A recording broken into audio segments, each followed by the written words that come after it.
A diario nos enfrentamos al ruido de la ciudad que nos impide escucharnos a nosotros mismos, que no nos deja estar a solas con nuestro propio silencio.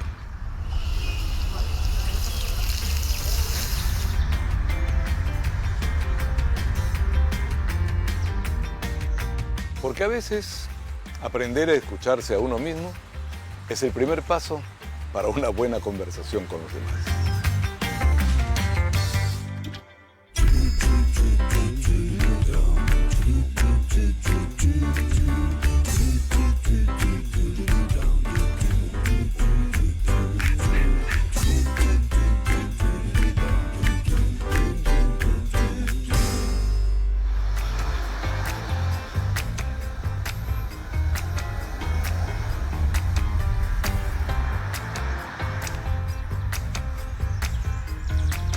¿Qué tal, Gianfranco? Fernando, qué gusto verte como siempre. Puntual como siempre, además. Trato de llegar puntual. Pero al segundito, ¿ah? Bueno, en fin, es un placer verte y además aprovechar todo este tiempo en este lugar maravilloso. Qué lindo sitio, ¿no? Sí, verdaderamente. ¿Cómo te fue en la radio hoy día? Bien, bastante diálogo. Hablamos sobre cosas de actualidad, pero también sobre cosas muy antiguas como la arqueología, porque es un día vinculado a los museos. Estuvo Walter Alba hablándonos sobre nuevos descubrimientos que han habido en Cutervo. En el marco de la Semana Santa, parece que unas personas subieron a un cerro y hallaron piezas de oro que ponen en evidencia que los Wari de Ayacucho habían estado mucho más al norte de lo que creíamos hasta ahora. Pero eso es lo maravilloso de la arqueología, que va cambiando la visión de la historia, ¿no? Te quería hacer una consulta. Es una cosa que siempre me llama la atención. Tú eres una persona que siempre se te escucha calmada. Bueno, haces yoga y nos dedicamos un poco a esto, pero ¿cómo? Eres una especie de moderador. Ese es el hombre que pone la calma en la tormenta. Yo trato de mirar a todos los actores de nuestra escena política con la mayor serenidad y despojarme de todo sentimiento o de todo prejuicio hacia ellos. Miro, quizá me digo que lo puedo hacer así porque yo llego después de caminar 45 minutos, que es un tiempo como de yoga para mí, porque respiro de una manera yógica. Eso, ¿no? La caminata hace eso. Cuando llego ya estoy un poco sudadito, un poco cansadito, y entonces miro con cierta relatividad las grandes pasiones y las grandes vehemencias. ¿Pero esa relatividad te la da solamente la caminata o te la da también los años? Yo pienso que los años y el hecho de haber observado nuestro país durante 30 años desde fuera, ¿no? Pero no es una cosa solamente que te nazca de eso. Yo tengo la sensación de que de alguna manera tú en tu familia has sido un poco una especie de... Soy el tercer hijo. Tercer hijo. Tanto que tal, mi rol era mediar entre mis dos hermanos mayores y entre ellos y mis padres. ¿Por qué entre ellos y tus padres? Qué curioso.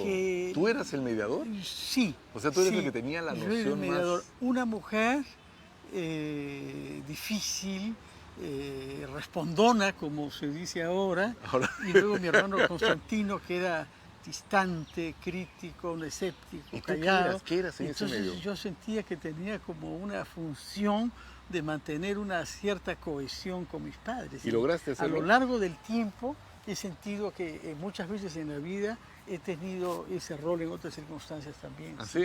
En realidad, mi primer inspirador en la vida, que es un personaje que yo descubrí a los 15 años, es Sócrates. ¿Ah, sí? Sí, ¿A los 15 años lo descubriste? En el colegio, preparándome para postular a la universidad, y marcó mi vocación a la filosofía, porque yo estudié filosofía durante 5 años, fui profesor de filosofía durante muchos años, y de alguna manera sigo estando marcando por esa formación inicial. Y lo único que hizo Sócrates, su función, la que se dio él, es hacer preguntas. Así como hago yo ahorita. Como preguntón soy. Sí, pues sí. Pero no soy Sócrates. Sí. Bueno, quizás vas a llegar a... ¿Y qué cosa hacía Sócrates según tú? Bueno, a Sócrates lo que le pasa es que un amigo suyo consulta en un oráculo famoso en Grecia, el de Delfos, quién es el hombre más sabio de Atenas. Y el oráculo contesta Sócrates. Entonces viene y Sócrates, no ves, ya te dije que no hay que creer en esas tonterías. Yo no sé nada, te voy a mostrar a gente sabia. Y se propone buscar a los más sabios de Atenas. Políticos, artistas, científicos y militares. Y una vez que los interroga para probar de que ellos tienen una sabiduría de la que Sócrates cree carecer, lo que descubre es que ellos creen que saben, pero no se dan cuenta que no saben. Y entonces concluye Sócrates, la verdadera sabiduría es el saber del no saber.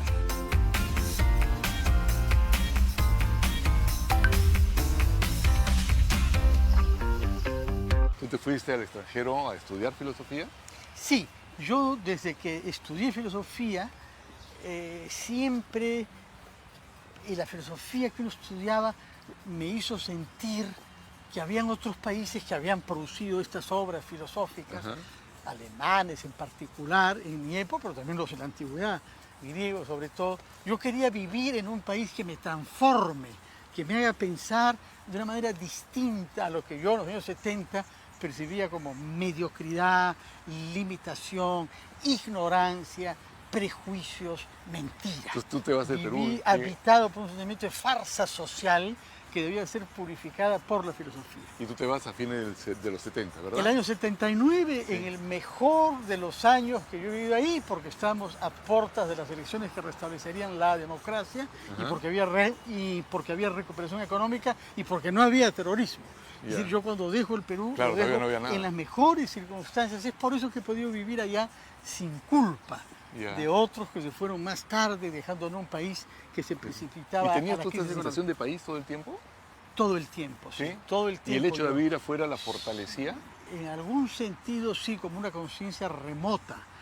No en el sentido de que me he casado con europeas, me he casado 2 veces. Como europeas. Y porque Ya me gusta, he esa- soñado, bueno, me he casado 2 veces, y porque soñaba primero en alemán cuando viví en Alemania y luego en francés. He amado en esas lenguas, he escrito poesía amorosa en esas lenguas No me y me he digas. identificado con el cine, Ahora una con la pregunta. vida política de esos países. ¿Cómo así te metiste con la filosofía occidental y no la oriental, por ejemplo? ¿Por qué no te llamó la atención que tenías, si tú dices cómo se ve desde otro lado, los orientales te pueden cambiar radicalmente la vida? Ahora terminas haciendo yoga, o sea, Pero en esa alguna búsqueda hay por época, ahí. En esa época lo que yo buscaba es un fundamento racional, que nadie me engañe. Lo que yo quería es un fundamento crítico de todo el conocimiento. Pero que funcionara ¿no? por acá. Que funcionara por acá. Oye, no nos tomemos más tiempo, vamos a ir a cambiar Sí, por favor. para comenzar la clase. Sí, por favor. sí, Hoy día vamos a hacer trabajo simple, tranquilo, ¿ok? De acuerdo. Así que nos tomamos un tiempito para cambiarnos y te espero en el salón. sí. De acuerdo. Gracias. Te veo. Perfecto.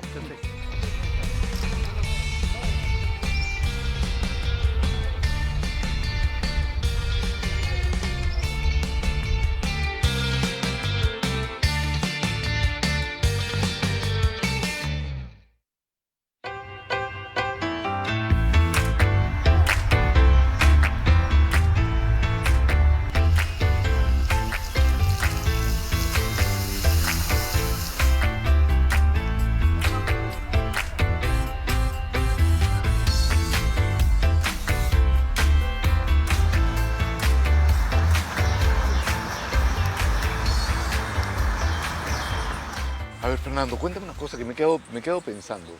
Tú has sido profesor, me decías, y has enseñado filosofía, pero no has sido el único oficio que has tenido.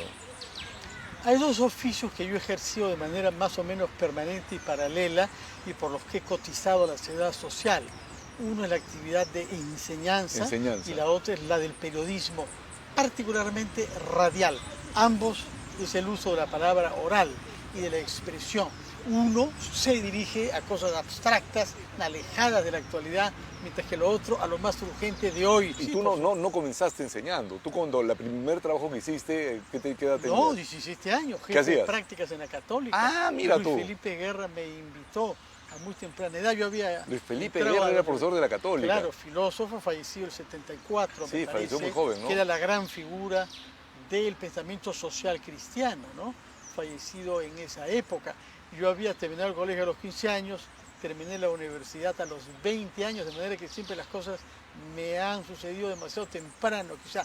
Pero al lado de estos 2 oficios, sobre todo cuando he tenido que vivir en Alemania o en Francia, he ejercido en total 27 oficios, entre los cuales uno particularmente noble y muy poco frecuente en mi entorno, que es el de obrero de la cadena de producción industrial. He trabajado ¿Dónde? en 2 industrias en Berlín.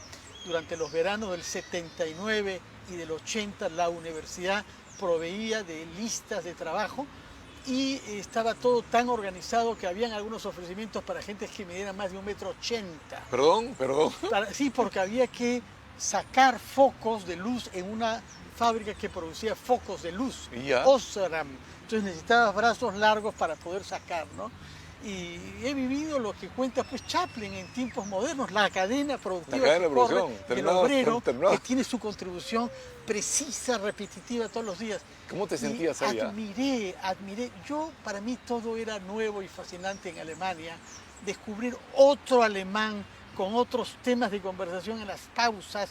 Y nunca me olvidaré, una vez que me quemé con un foco de luz y tuve que ir a una enfermería, me encontré con viejos obreros que habían hecho la guerra mundial, que habían sido obreros de antes de la guerra mundial, uno de los cuales me dijo, lo que usted tiene no es nada, mire yo, me sacó la mano y solo tenía 2 dedos y el orgullo de seguir trabajando. Y me dijo, la producción nunca debe ser detenida. Me dijo así. Bien alemán. Afirmó. Bien alemán. Y es una frase de las frases que me resuenan en la vida. Es como la función debe continuar, más o menos la misma idea. Pero otro oficio que yo tuve en Alemania, porque ya era un estudiante senior, es el de cuidar a enfermos mentales que el viernes y sábado por la noche había que llevar a algunos espectáculos. Circo, teatro, magia, cosas de ese tipo. Y eso permitía una intimidad con gente, por supuesto que podrían ser mis padres o mis abuelos, estamos hablando del año 79, y que habían vivido la guerra, la mayor parte de los cuales eran enfermos por la guerra. Y sentían necesidad de dialogar. Yo tenía 25 años, de manera que era el destino natural de tantos relatos que me han hecho vivir y me han hecho sentir por momentos como si yo hubiera estado ahí cuando reconstruyo las cosas que me han contado, ¿no?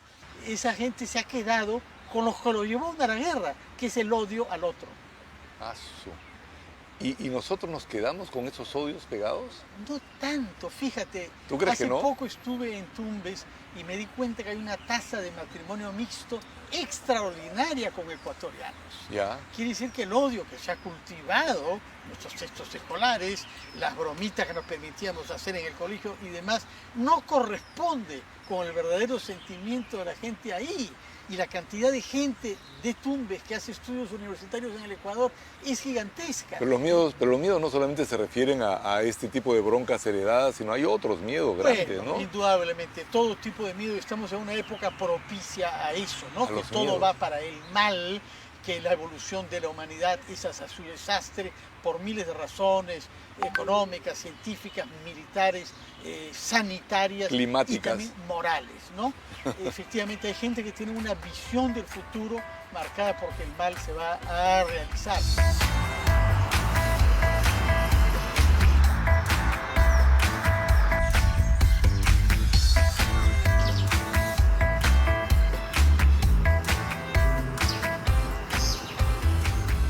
¿Y en París qué hacías? En París, mira, he sido, para ganarme la vida durante la primera época, hotelero, porque hubo el azar, cuando yo vivía en Alemania iba y había tomado contacto con una señora que poseía un pequeño hotel frente a Notre Dame y que en realidad era una escultora que había envejecido y que quería estar rodeada de gente.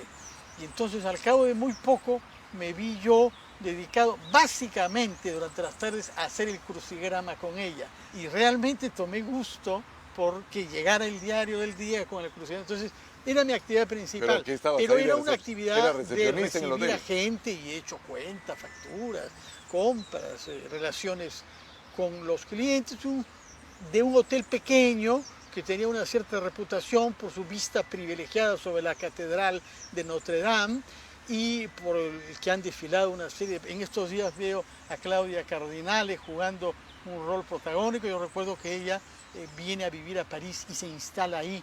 Por ejemplo, el cineasta Fassbinder también, yo había sabido de él en Alemania, y que alquilaba varios cuartos de ese hotel.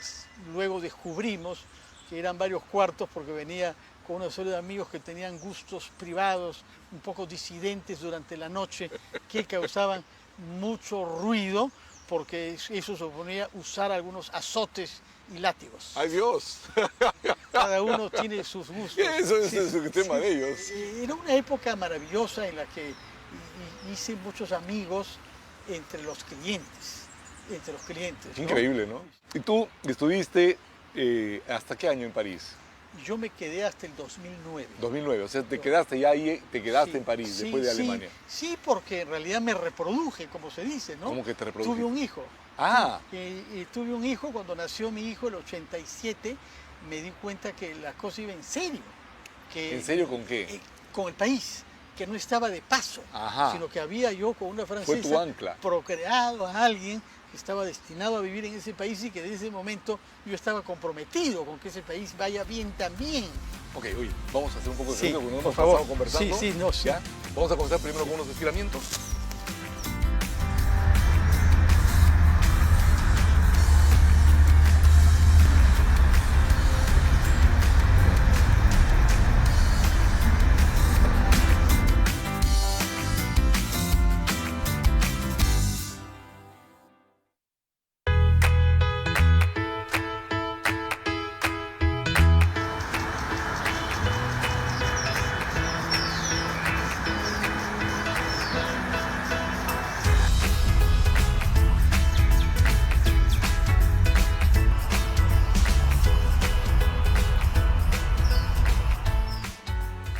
Nos vamos levantando despacio, sin apuro. ¡Ah! ¡Qué rico!, ¿no? Es que después de hacer un poco de ejercicio... El retorno a la realidad de la vida erecta. Oye, dime una cosa, Fernando, me he quedado pensando en esto que me has hablado. Tú has estado 30 años en el extranjero. 30 años en el extranjero, sí. Te fuiste el 79 y regresaste el 2009. Sí. Un montón de tiempo, ¿no? Sí. Prácticamente la mitad de tu vida la habías mitad vivido de afuera. mi vida, sí. No, Más había de la vivido mitad, más el más de tiempo la mitad fuera de tu que vida dentro. fuera que adentro del país. Sí, sí, sí. ¿Y qué te hizo regresar? O sea, ¿qué te hizo decir, ok, vamos de nuevo, de vuelta? Digamos, hay dos razones que parecen contradictorias. Una es el amor y otra es el duelo por una muerte. Yo me había enamorado de una mujer peruana por la primera vez en 30 años y eso planteaba un No te habías problema. enamorado por primera vez, sino de una No. mujer peruana por la primera vez. Y de una peruana sí, estando allá, porque cuando vivía en el Perú tuve la suerte también de tener algún amor fuerte. Pero entre tanto viví en Europa y los amores intensos, incluso que han dado frutos en hijos, fueron con dos francesas. ¿Cuántos hijos tienes tú? Dos hijos. Dos hijos. Un hijo de 30 años y una hija de 21. Y al cabo de tantos años tuve una fascinación por una mujer peruana y tras ella había el compromiso con el Perú, con un Perú diferente visto desde los ojos de ella. Y esto se produjo poco antes de que muriese mi hermano mayor, que era como un mellizo, era la persona más cercana que haya podido yo tener en mi vida en cuanto a percepción, reacción, siendo totalmente diferente a mí, como nuestras vidas pusieron en evidencia, porque era una persona de una actividad única, mientras que yo he sido muy disperso en mi vida, de una ciudad única, Lima, mientras que a mí me ha gustado mucho viajar, él no le gustaba viajar, y él era de la Alianza y yo no. Teníamos diferencias en todos los campos y sin embargo, ahora echo de menos conocer su opinión ante las cosas que importan, porque es el que aprendió y descubrió todo antes que yo. Esta, digamos, ventaja, llegar antes a las cosas, me marcó mucho, ¿no? Y yo he siempre hablado por teléfono con él, consultado todas las cosas importantes, buscado comprender, ¿no? Constantino ha dejado un vacío para mí que yo pienso que de alguna manera quise llenarlo y con la sensación de que me iba a morir, yo también. ¿Tú Porque tenías si se la había misma muerto sensación? él de la misma enfermedad que yo tengo, sentía que no había ninguna razón. Entonces, para el año que me quede de vida, el año que me hubiera empatado con su edad, mejor hacerlo acá. Que eso, O sea, pero para ti fue como una especie de espada de Damocles. ¿Tú sentías, Sí. me voy a morir de todas maneras al cabo del año? sí me pareció, y la depresión que produjo su muerte causaba mirar la vida así, sin mucha confianza. Además, tú no has ¿no? perdido solamente un Ajá. hermano, o sea, perdiste a Constantino. Sí, también luego mi hermana Cecilia, ¿no? De manera que hay una digamos, coincidencia de dos experiencias totalmente distintas. Una es el amor, que solamente podía llevarse a cabo, vivirse aquí en Lima, y otra es la muerte.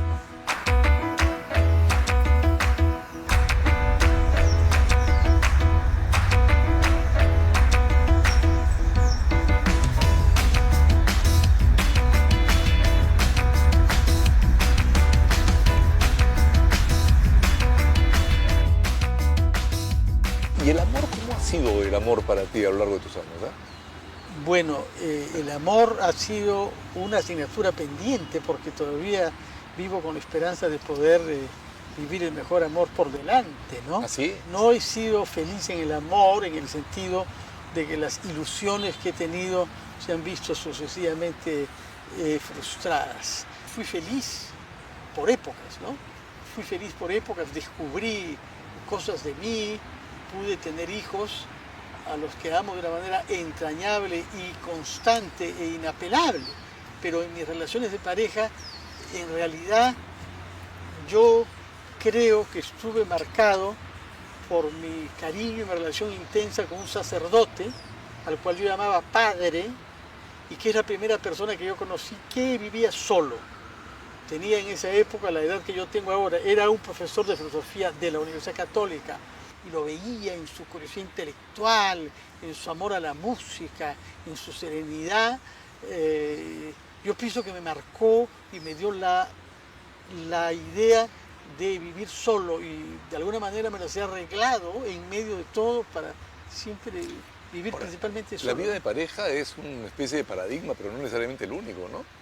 No, o sea, hay mucha gente que vivió sola. Pero ¿Tú? quien no lo tiene, lo echa de menos, ¿no? Hace poco leí una carta que me mandó Julio Ramón Ribeiro en los años 90, diciendo que nunca agradecerá lo suficiente a la vida de haberse enamorado con más de 60 años. Y me emocionó mucho, porque Julio Ramón Ribeiro era un hombre discreto y pudoroso, que poner eso por escrito y anunciarlo era algo bastante sorprendente en él. Tú has tenido una adolescencia muy movida, tú te moviste por todos lados buscando cosas. ¿Sentiste que esta adolescencia fue una adolescencia normal o tú crees que...? Yo creo que no tuve adolescencia en el Perú. Como te decía, yo terminé la universidad a los 20 años.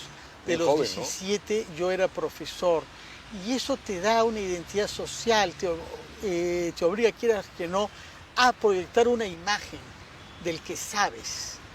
Filosofía. ¿Tú querías ser el que con sabía? el tiempo te das cuenta de que está fingiendo también, que no sabes, ¿no? Pero en Alemania, cuando llegué a vivir donde yo quería y a mantener una relación con un extraordinario profesor que era el decano y que fue mi director de estudios y de tesis, lo que yo descubrí y lo que él me transmitió es que todo ese camino apresurado y racionalista que yo había hecho hasta entonces me llevó a un impasse. Por eso es que fui a París para vivir la adolescencia que no había vivido. O sea, París fue tu espacio de apertura. Sí, nunca he vivido con más indefinición, con más tiempo libre, con más diversidad de relaciones que no respondían a un norte, a un plan de vida. ¿Y te sentías conforme con eso, Fernando? Bueno, hay algunas satisfacciones que uno tiene, ¿no? Cuando uno va a tomar té con una dama y se queda a tomar desayuno. Pasa un buen momento, ¿no? Sí, pasa un buen momento. Eso pasaba, yo era joven y bueno, me gustaba la gente, siempre me ha gustado comunicarme con la gente, pero efectivamente fue una época adolescente que llega a su fin con el nacimiento de mi hijo. O sea, esa es la marca. Sí, yo pienso que el nacimiento de mi hijo me da un sentimiento de responsabilidad que en los primeros años en París habían abolido o por lo menos habían relajado bastante. Bueno, pero era necesario. Si no lo vivías ahí, lo ibas a vivir en algún momento. Sí, ¿Te imaginas a esta edad? Felizmente que me pasó ahí claro, y no ahora, ¿no? Claro, podría ser. Y no ahora, ¿no? Ahora tengo una capacidad efectivamente de estar solo y de mirar el mundo con un cierto distanciamiento, que en esa época no, porque quería emociones, quería estar donde tiene lugar la acción, ¿no? ¿Y la soledad tiene sus compensaciones? Enormemente, creo yo. Yo tengo un pequeño balcón donde he hecho algunas plantas y gozo enormemente cuando aparecen las primeras flores de un laurel o de una bugambilia, que es una enredadera por la que tengo mucha afección, razón por la que me alegra ver que junto a un terreno tan militar como es el reducto de Miraflores, hay unas bugambilias extraordinarias acá, una intensidad de color, ¿no?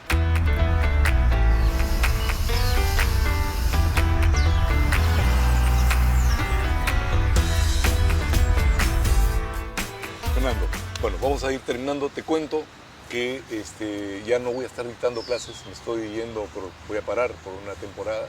Nada, quería tomarme un selfie contigo para recordar estas clases que hemos tenido y estas maravillosas conversaciones. Te lo mando, por supuesto. Me lo mandas. Lo deja un ratito. Vamos a dejar acá.